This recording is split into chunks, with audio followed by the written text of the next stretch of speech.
It's Tuesday, June 13th. I'm Josie Duffy Rice. And I'm Priyanka Arabindi, and this is What a Day, welcoming all of the Reddit users with nothing to do during the blackout. You can just talk to us instead, you know? We're not going to talk back because we can't hear you. We might not answer, but you can pretend like you're a part of the conversation. We can leave a pause, right now. We'll leave a pause right now. Ha ha ha, you did great. You were so funny. That was a great joke. On today's show, youth activists are taking the state of Montana to court over climate change.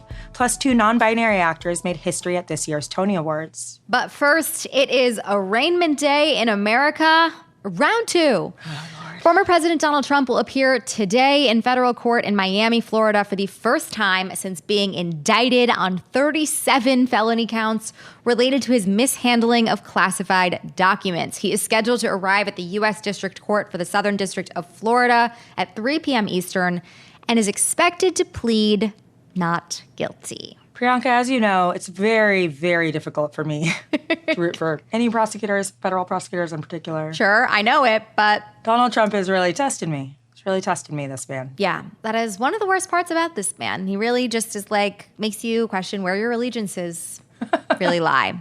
Making you side with people you thought you hated. Yeah. Anyways, this is not Donald Trump's first rodeo. This is the second time he will appear as a criminal defendant in court. Earlier this year, he was indicted in New York on state charges that he falsified business records in connection with hush money payments to Stormy Daniels. Who could forget? He also pleaded not guilty in that one, too. Yeah, I haven't forgotten.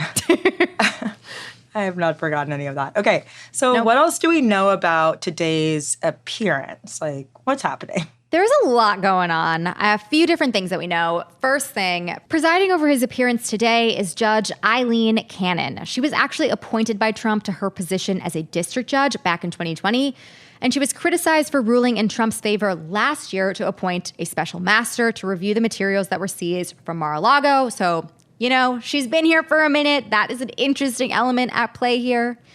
There also will be the scene outside the courtroom. Security, of course, will be tight. This is a former president. It's unclear how many supporters or protesters against Trump will show up to the court. It was heavy on the latter when he appeared for his arraignment in Manhattan, but Florida, very different place, very different vibes, so who knows what'll happen. Trump has called for any demonstrations to be peaceful, which is just like pretty much a joke coming from him. So very much TBD on what happens out there. But as for inside the courtroom, federal court proceedings aren't streamed or recorded, so sadly, we will not be able to watch this go down in real time. Though, unfortunately for us, I'm sure Trump will have plenty to say afterwards. He'll be heading back to his golf club at Bedminster, New Jersey tonight, and according to his campaign, because despite all of this, he is still running for president, he will be delivering remarks at 8:15 p.m. Eastern. So in case you want to ruin your night, you can tune in to whatever he has to say. But, you know, just in case you want to salvage whatever is left of your evening, we will be recapping everything that happens at the courtroom, anything worthwhile that he has to say on tomorrow's show. So come back here tomorrow morning for the rundown. Why isn't he just going back to Mar-a-Lago? Who knows? He just saw Taylor Swift was at the top of the list for the Jets, and he was like, no, fuck that. I can do one better. I don't know why. It's pretty wild. Just feels weird. You got to give a speech from somewhere. Like, why not Mar-a-Lago? But maybe just because it's the scene of the crime. Is it a little, like, too fresh? I guess that's true. It's bringing back a lot of rough memories of bathrooms. And speaking of Florida, a sweeping anti-immigration law signed by Governor Ron DeSantis is going into effect next month. The law, called SB 1718, allocates millions of dollars for DeSantis' controversial migrant, quote-unquote, relocation program. And starting July 1st, Florida will become an even more hostile place for undocumented residents. Among other things, hospitals that accept Medicaid must ask patients about their citizenship status. Undocumented immigrants who were previously admitted to the Florida State Bar will no longer be allowed to practice law in the state. And the law even invalidates out-of-state driver's license for undocumented folks. Okay, didn't know it could get worse, but apparently it can, and it has, and it's much, much worse. The hospital thing is particularly cruel. It just means people won't seek medical care when they need it, which... Right. Like, they know what they're doing with this, and yeah, it is beyond cruel. That includes people who have children who need medical assistance. It's just really bad. And it's also not a totally new strategy. Almost 30 years ago, California voters passed a similar anti-immigrant initiative called Proposition 187. That ballot measure banned undocumented immigrants in the Golden State from accessing major public services, including public education and non-emergency health care. It even directed state and local agencies to report folks that they suspected of being undocumented. That sounds like a recipe for racism. Then Governor Pete Wilson, a Republican who was running for re-election, had already been targeting immigrants in his campaign ads and officially endorsed Prop 187. Take a listen to one of his political ads. They keep coming. 2 million illegal immigrants in California. The federal government won't stop them at the border, yet requires us to pay billions to take care of them. Governor Pete Wilson sent the National Guard to help the Border Patrol. But that's not all. Jesus. Truly. Come on. But it sounds familiar, does it not? I mean, beyond, like, that could have been a Trump ad, I feel like. That Truly. does not sound too far off from what we are fed, down to, like, the menacing voice and the little soundtrack. Yep. Could have been Trump, could have been DeSantis, could have been Brian Kemp. Any of them. Yeah. So although the ballot measure passed by a vote of 59% in November of 1994, legal challenges stopped the measure from ever becoming law, and it was eventually declared unconstitutional. Still, the proposition mobilized immigrant communities across the state and became a major turning point for California, arguably setting the stage to make the state the Democratic stronghold it is today. So joining me to talk about this and more is Gustavo Arellano, columnist for the LA Times. Thank you so much for coming on the pod. Gracias for having me. So I want to start by discussing something that you recently wrote about, which is the striking similarities between Florida's anti-immigration law and Proposition 187. So for folks who aren't familiar with that proposition, can you start by walking us through the measure and tell us a little bit about what it was trying to do? Yeah, so Proposition 187 is one of the most influential ballot initiatives ever passed in the United States. Its influence, we're still feeling it. I mean, by the very virtue of DeSantis basically trying to one-up what 187 did. And so the context of 187, you have to go back to 1986, actually, when President Reagan signed an amnesty with the idea that, there's not going to be any more undocumented migration into the United States anymore, problem solved. But no, migrants still came to this country for a better life. And in California, especially as demographics were changing, the white population said, enough. We are, their words, not mine. We're losing our country. No one speaks English anymore, blah, blah, blah. So out of this frustration, frankly, xenophobia, came Proposition 187. And in California, just in case listeners don't know what a ballot initiative is, because I always thought all states had ballot initiatives. It turns out only a couple of them do. No other state is as crazy with its ballot initiatives as California. Basically, if you want to pass something into law, you could get the voters to vote on it. If you get enough people to sign initiative to put it on the ballot. So in California, they got enough voters to sign petitions to put 187 on the ballot. No one thought it was going to pass. And then it totally did. Californians, almost 60% of Californians voted yes on Proposition 187. Wow. Can you tell us a little bit more about what happened after it passed? Like, what lasting impact did that have in California? How did it change the politics in California? What was the impact of Prop 187? Oh, it was a double-edged sword that cut both the left and the right. On the left, it woke up an entire generation of Latinos like myself who either were undocumented, had undocumented relatives, like my dad, he was undocumented, and uncles of mine, and said, no, we are not going to take this, state voters telling us that we're the reason why California is supposedly going down the drain. So a lot of my generation, they got into politics. The reason the California legislature is it's a super majority Democrat, so the Democrats could pass whatever they want, is because a lot of these Latinos ended up running for office. Like U.S. Senator Alex Padilla, he was not in California at the time. He was back east going to school, but he protested against that. So it it basically made a generation of Latinos go Democrat. But at the same time, it inspired other xenophobes across the country to think, hey, if 187 could pass in California, it could pass in our states as well. So you've had xenophobic legislation and ballot initiatives all across the United States ever since 187. And 187, by the way, was eventually declared unconstitutional. But those same people who created 187 and created all these other either state initiatives, legislative initiatives, they were also the people who got into the ear of Donald Trump. And actually, Donald Trump, during his campaign rallies, he would surround himself with veterans of the pro-187 movement. And we all know how much he rode that xenophobia into the White House and how much now you're seeing Ron DeSantis and other candidates doing it today.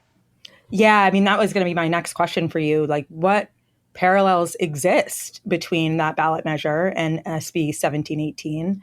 And, where are we seeing kind of history repeat itself right now, especially in Florida?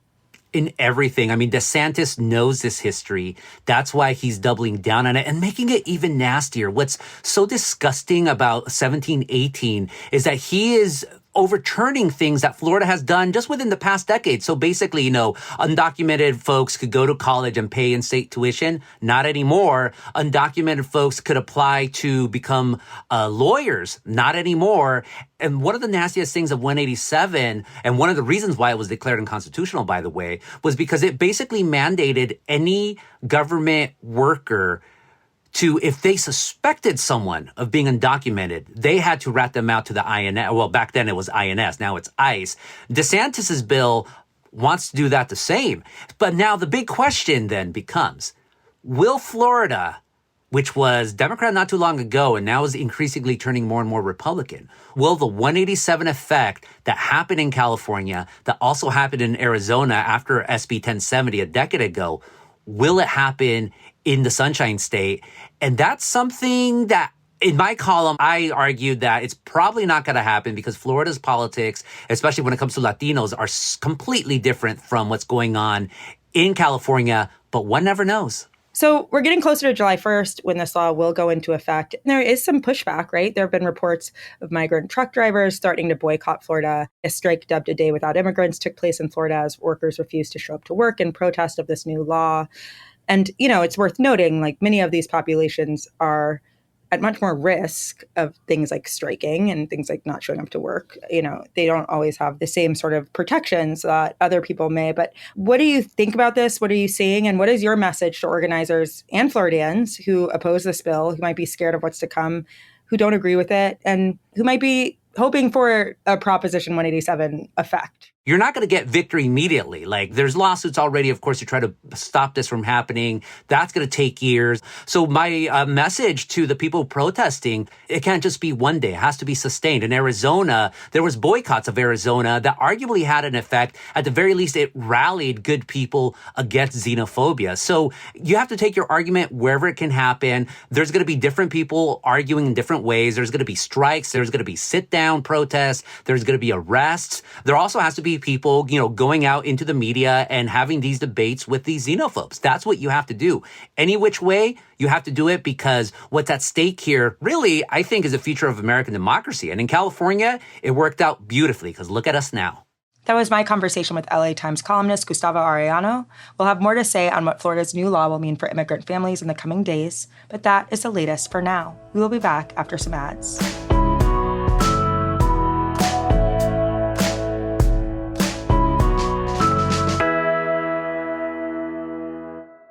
What A Day is brought to you by Miracle Made. Whether you want to get more fit, be a better parent, or get more done at work, there is one thing that will help, and that's better sleep. With Miracle Made sheets, you can tap into the power of self-cooling temperature regulation. Plus, these sheets are infused with silver that prevent up to 99.7% of bacterial growth, leaving them to stay cleaner and fresher 3 times longer than other sheets. Go to trymiracle.com/WAD to try Miracle Made sheets today. And with Father's Day right around the corner, this is the perfect way to give someone you love the gift of better and more luxurious sleep. Thank you, Miracle Made, for sponsoring this episode. What A Day is brought to you by Real Paper. What can be stronger than steel, softer than cotton, and can sequester 5 times more carbon than pine trees? The answer, of course, is bamboo grass. It's a sustainable superhero, and Real Paper is using it to make your new favorite toilet paper. It's soft, strong, and 100% tree-free. I know what you're thinking. Bamboo grass, using that to, do my business. Trust me. Just trust me, okay, that you want this toilet paper. It's not even toilet paper. It's made out of bamboo grass. You want this, okay, when you are doing your do on your throne. Just trust me, okay? If you head to realpaper.com/WAD and sign up for a subscription using the code WAD at checkout, you'll automatically get 30% off your first order and free shipping. That's REELPAPER.com/WAD or enter promo promo code WAD to get 30% off your first order plus free shipping. What Today is brought to you by the National Women's Law Center. Even before the Supreme Court overturned Roe v. Wade, the attacks on abortion were relentless. But not satisfied with just overturning a constitutional right, anti-abortion extremists and lawmakers are doing everything they can to criminalize abortion everywhere. The National Women's Law Center is not backing down because we aren't truly free unless we can control our own bodies, lives, and futures. Join the fight at www.nwlc.org or text NWLC to 32434. Let's get to some headlines. Headlines. Banking giant JPMorgan Chase has reached a $290 million settlement in a class action lawsuit brought by Jeffrey Epstein's sexual abuse victims. This comes after months of public exposure and many receipts showing that JPMorgan overlooked warnings about the deceased sex trafficker's operations because he was a loyal, wealthy client for years. He not only kept hundreds of millions of dollars in more than 50 accounts, he also introduced a stream of wealthy clients to the bank, and the bank continued to do business with Epstein even after he pleaded guilty to soliciting a minor for prostitution in 2008. More than 100 women are expected to receive compensation from the settlement, and while JPMorgan did not admit any liability in the case, the bank told CBS News in a statement, quote, "Any association with him was a mistake, and we regret it." 16 youth activists are suing the state of Montana in a first-of-its-kind case over climate change. They claim that Montana, which is a major coal exporter, is violating their constitutional rights by supporting the fossil fuel industry and not setting limits on carbon emissions.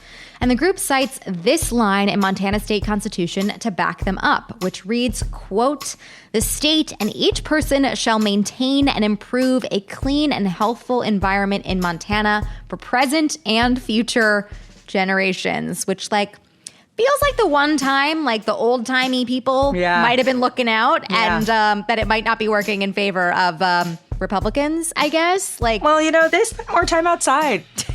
They could really appreciate They touch grass. They touch grass. For all of their faults. They were not on Reddit, in fact. No, they were not. No. And it shows.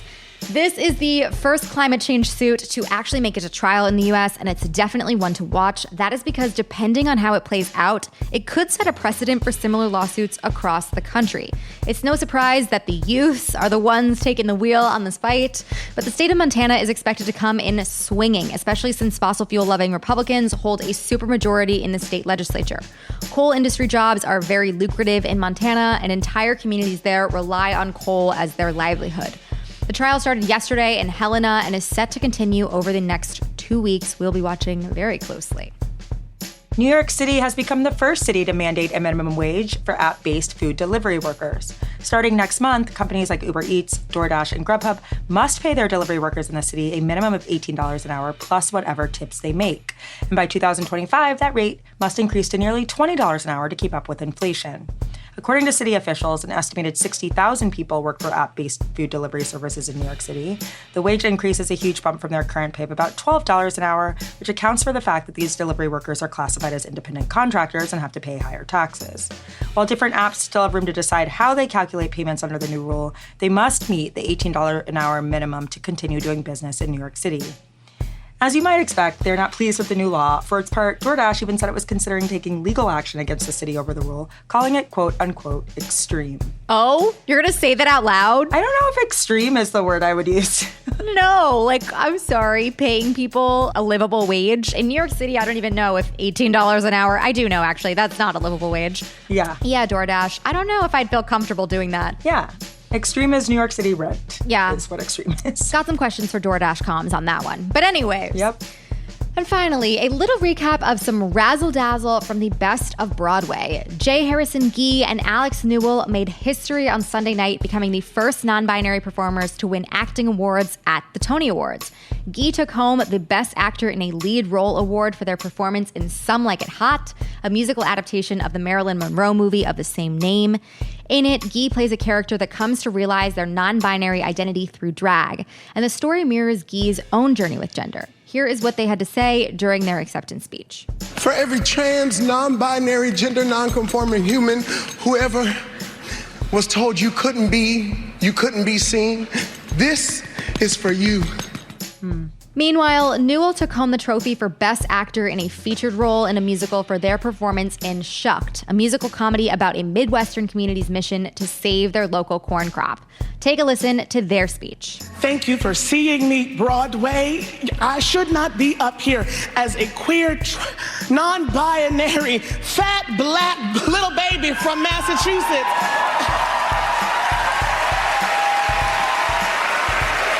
And to anyone that thinks that they can't do it, I'm going to look you dead in your face that you can do anything you put your mind to.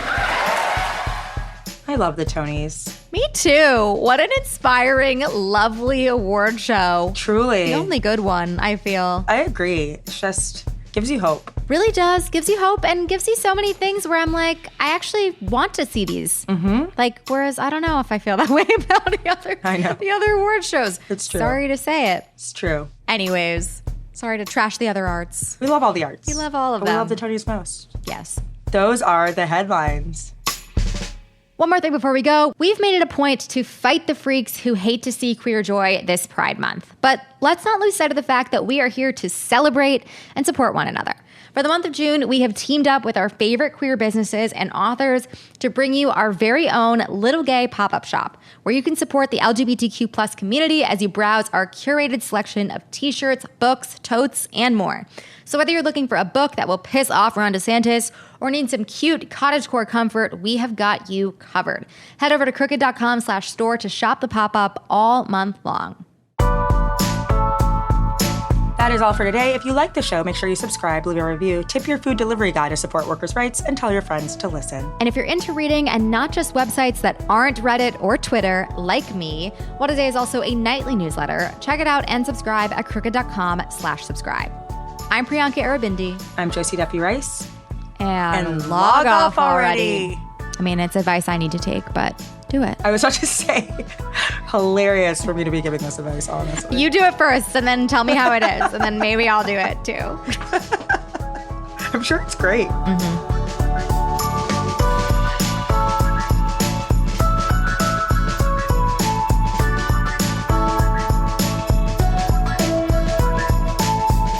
What a Day is a production of Crooked Media. It's recorded and mixed by Bill Lance. Our show's producer is Itzi Quintanilla. Raven Yamamoto and Natalie Bettendorf are our associate producers, and our senior producer is Lita Martinez. Our theme music is by Colin Gilliard and Kashaka.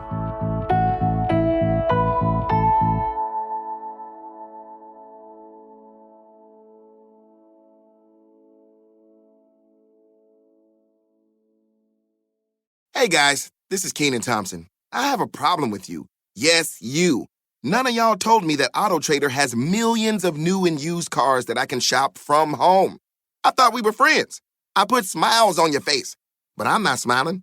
No one told me that with AutoTrader, a dealer can deliver cars to my home or that I could shop by price on AutoTrader. No one. Consider this friendship that you just learned we had officially over. Finally, it's easy. AutoTrader.